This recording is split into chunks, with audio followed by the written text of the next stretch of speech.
Masks are mandatory starting August 1st.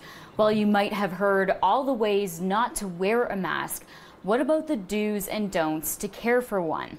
So the big one is keep them clean. Don't handle them. Don't play with them. Try not to lift them and scratch under them.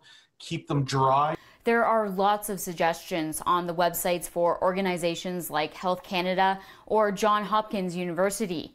They recommend one-time use for disposables and washing reusable face coverings after every time you wear them. Traveling, there's suggestions for that too.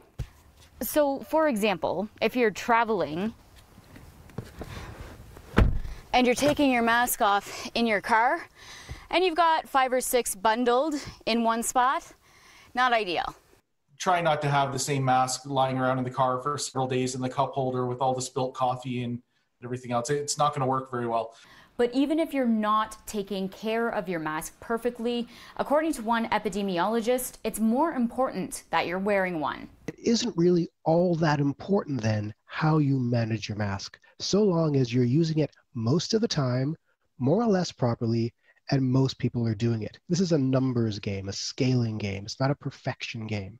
So yes, in a perfect world, you would be wearing your mask one time, taking it off, and then throwing it in the laundry,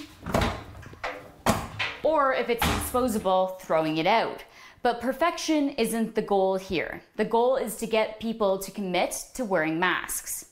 Well, ideally, the infection control people will say you should reuse a mask no more than once or twice, and wash it in between uses and all that stuff, which is great. But if you don't, that's fine. It's fine if you don't, in my opinion, because again, the goal here is just to provide a windbreak. So don't obsess over perfect management. Cara Campbell, City News, Calgary.